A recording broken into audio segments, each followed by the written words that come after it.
Hello, hello, humans and dinosaurs. It is Kylie Rex, or Kestra Wing, or, the Rex twins as you know me. Anyway, this is just a What If Wings of Fire one-shot thing.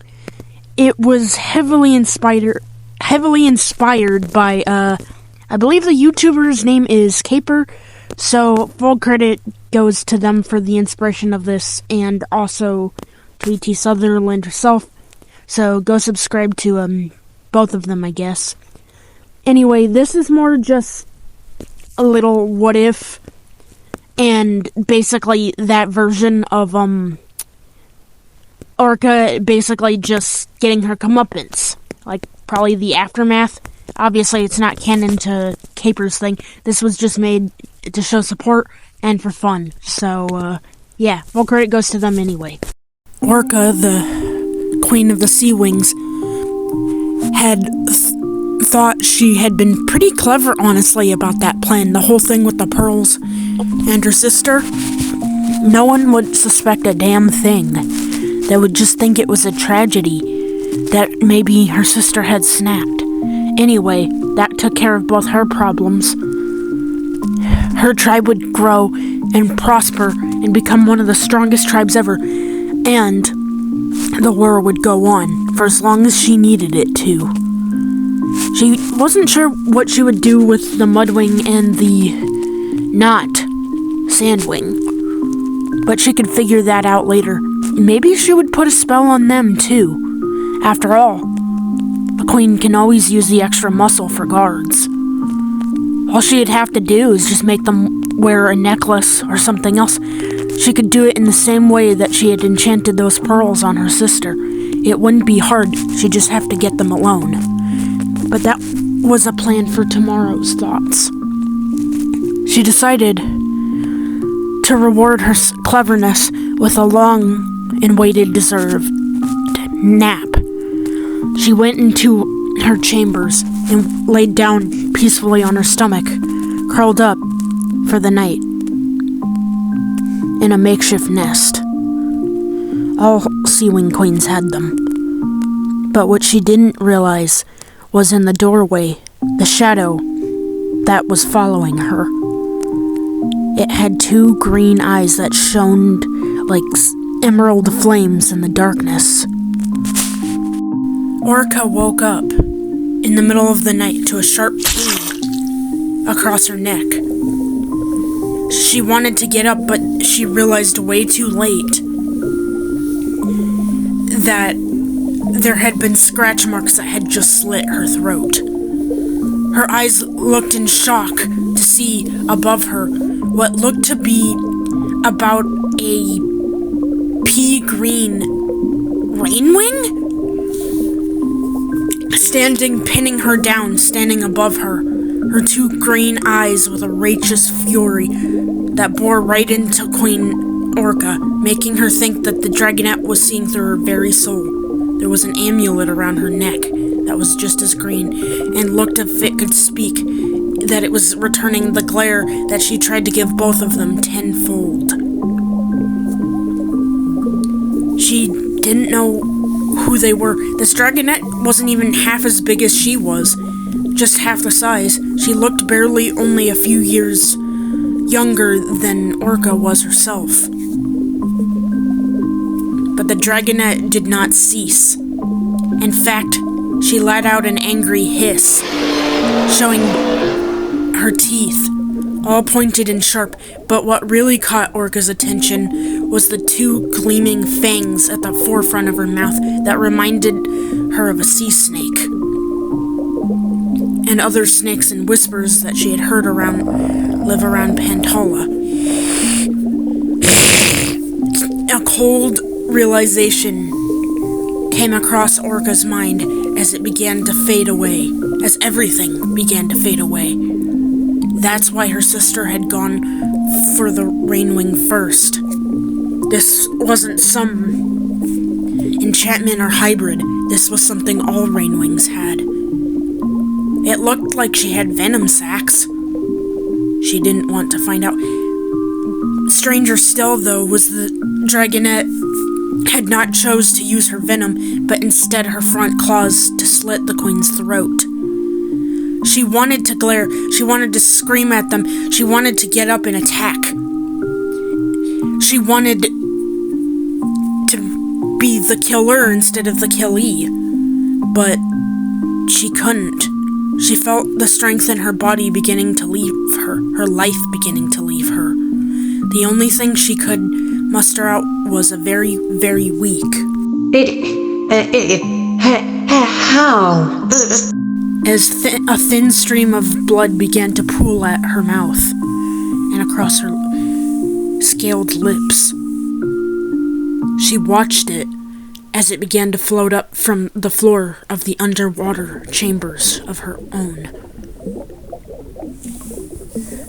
She hadn't realized that the dragonette, while standing over her, didn't cease once, not with one claw, but didn't even look at her, just with an angry, grief-stricken expression on her face. But she saw tears beginning to flow from the dragonette's eyes, nose, and the amulet itself.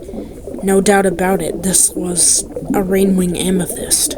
How else would that thing have been blinking and looking around? She wouldn't have time to ask and figure all that out. She wondered who this was to the dragonettes. This had to have been someone close to them, right? Why else would she have done this? The rainwing dragonette looked taken back for a moment, as if pondering those words, if she wanted to answer them or not. How? The dragonette repeated, a voice dripping with malice and venom and anger. How? You want to know how? I presume. She spoke in a hushed voice, barely above a whisper. Well, I guess... think of it as a last wish, if you will. I'll tell you.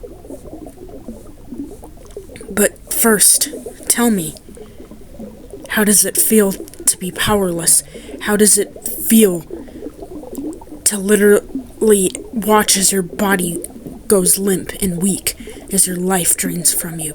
I wonder, is this how your mother and your sister felt as you drained the life from both of them, as you snapped her neck, impaling her? Did she watch her own blood seep out? Do you remember the look of betrayal on your sister and mother's face, as a dragon that they were coming to love so much had betrayed them just for nothing more than a stupid crown and power?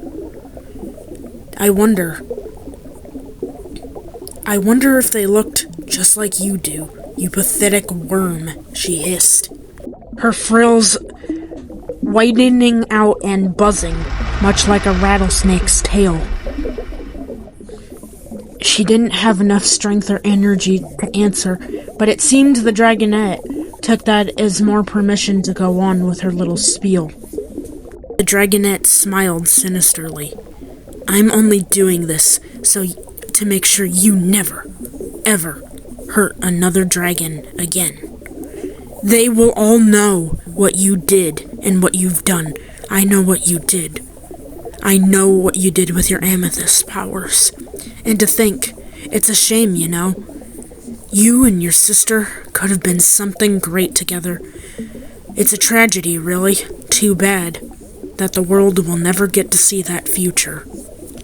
For just a brief moment, just a quarter of a second, Orca could have sworn the dragonette looked sad, but whatever emotion that she had felt in that moment was quickly hidden behind a twisted smirk as the pink tongue of the rainwing dragonette flickered in and out venomously. The dragonette crept forward, walking in almost a bit of what seemed to be a stalk, a canter, and a slither, which made Orca have a chill up her dorsal fins, up her back spines, and through her wings. The rainwing dragonette knelt down, still pinning her successfully with her black claws, one still stained crimson red from Orca's own blood. As she knelt down next to her ear and whispered something that made Orca feel another shiver. All that power, all that fame, means nothing in the end. Kin is everything. Funny how your legacy will mean nothing. Funny how power means nothing in the end, isn't it? Anyway, you've got what's coming to you. This was all because of you. I didn't want to do this, but you gave me no choice. You will never hurt another dragonette or innocent dragon ever again. And your eyes staring into mine. This is the last thing you will ever see. Orca wanted to say something. She wanted to roar in anger. She wanted to scream, but all that came out was a pathetic gurgle and blood-covered bubbles as they gurgled through her throat. As another raspy breath came from her, agony along with it, making her throat and scales feel on fire. She tried shining and illuminating her scales, which did absolutely nothing. It was already far too late. Orca realized a grim certainty that she was not gonna make it till the next sunrise. She wanted to do something, to fight, but everything melted away. As, finally, her mind gave way to a dizzying blackness. Orca, the queen of the sea wings, for all her wit, all her charm, and all her power, had given up the one thing that meant anything, was kin, and to be good. Or just even halfway decent. She was done in by her own greed and selfishness, and by a vengeful rainwing dragonette's claws.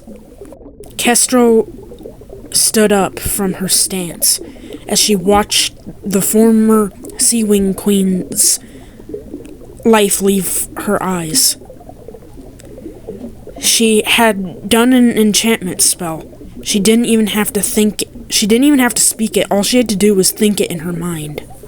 And it had done well. To remove any trace that she was there. All that remained was the body of the dead Sea Wing Queen and the slash marks across her throat. No scent or anything else lingered. She thought for a moment, but that was the last thing she would ever say to Orca. She had nothing else to say to the Sea Wing Queen. She thought about it for a while, about letting her live, and just maybe blinding her or something. But she couldn't. Fury and anger rose in her heart. She didn't deserve to live, not when Tsunami, not when the other Dragonettes of Destiny were dead. Not when she had betrayed her own sister and basically made her, with her own claws, tear and rip the lives away of the dragons that were basically her siblings that she had known her entire life. The only ones who had survived that massacre was Sunny and Clay. The others were dead.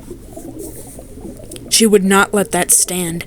She remembered, wincing as she remembered the memory, and the desperate plea that only she could hear through Tsunami's mind.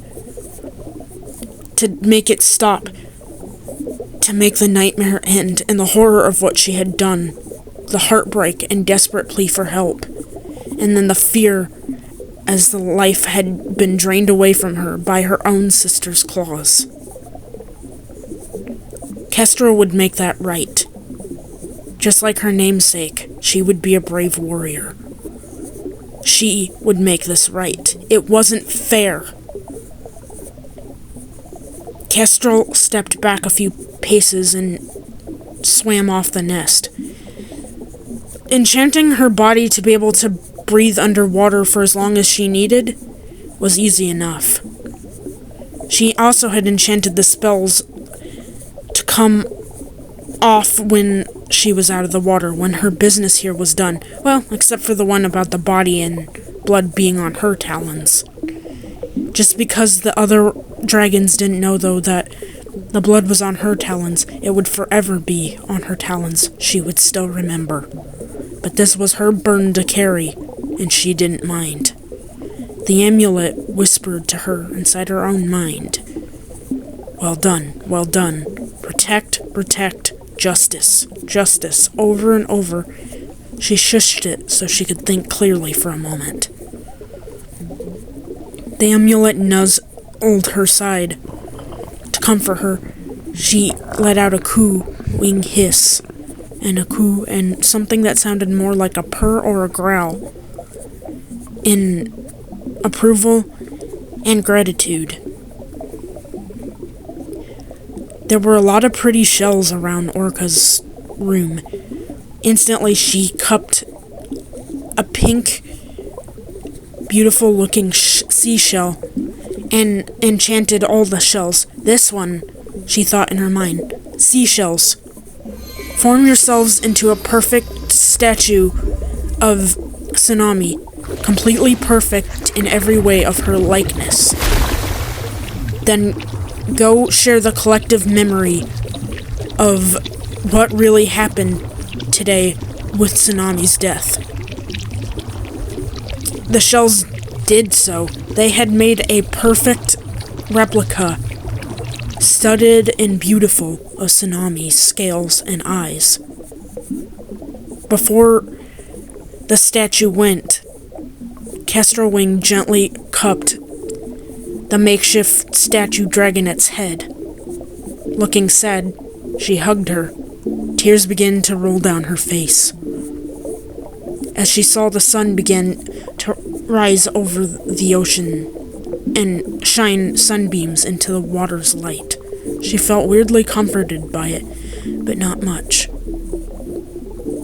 She looked at the statue one last time and said, speaking softly, and go tell your friends goodbye, so the true spirit of Tsunami and Clay and Sunny and all the others can have closure.